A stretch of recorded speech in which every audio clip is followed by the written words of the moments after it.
Bismillahirrahmanirrahim. Assalamualaikum warahmatullahi wabarakatuh. Terkait segmen kesehatan sebelumnya, bahwa di dalam Islam mengajarkan untuk kita menyerahkan sesuatu kepada ahlinya. Dalam hal kesehatan berarti menyerahkan sesuatu kepada dokter atau perawat dan tenaga kesehatan lainnya. Nah, yang saya ingin sampaikan secara detail bahwa terkait misalnya dukun yang mampu mengobati patah tulang, perlu saya sampaikan di sini untuk meluruskan yang selama ini menjadi tanggapan atau anggapan dari beberapa masyarakat bahwa si fulan adalah dukun yang bisa menyembuhkan tulang dan si dukun tersebut jago dan lain sebagainya. Sekedar informasi bahwa ketika tulang itu patah ya, dan dia patahnya tidak terlalu menjadi seserpihan, patahnya cukup patah dua misalnya, sebagaimanapun posisi patahnya dan siapapun yang menyentuhnya, dia akan tetap tersambung. Hanya yang ingin kita sampaikan bahwa dia sambung kembali dalam posisi semula apa tidak. Contoh nih patah dua. Dukun tulang dia hanya bisa meraba bahwa atau memperkirakan ini sudah tersambung di posisi semula. Kalau dia tidak tersambung di posisi semula, ini akan menjadi cacat, akan menjadi nyeri, dan akan menjadi gangguan aktivitas. Gerakannya terbatas.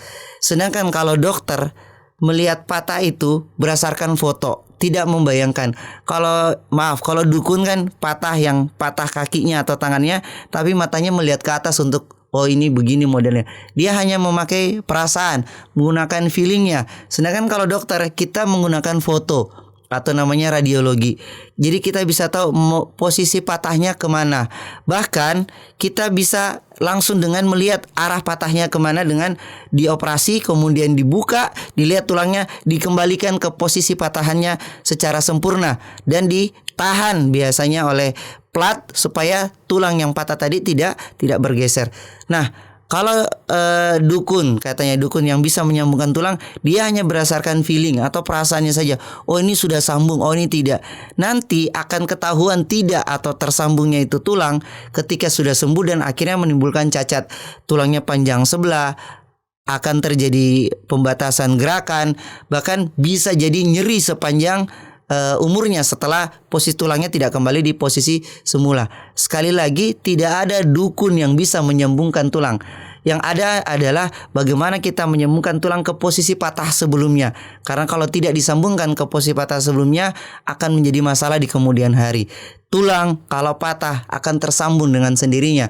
Tidak diapa-apakan pun akan tersambung. Permasalahan adalah dia tersambung di posisi semula apa tidak, supaya tidak menimbulkan masalah di kemudian hari. Semoga informasi ini bermanfaat bagi masyarakat kita, bisa meluruskan pemikiran kita, dan semoga melalui video ini kita sudah tidak lagi menyerahkan tulang yang patah itu kepada dukun atau siapa saja yang tidak mempunyai keilmuan di dalamnya. Demikian, Assalamualaikum warahmatullahi wabarakatuh. Ayo beramal jariah, jadikan harta kita lebih bermanfaat untuk dunia dan akhirat dengan membantu pembangunan Pondok Pesantren Cahaya Islam Papua.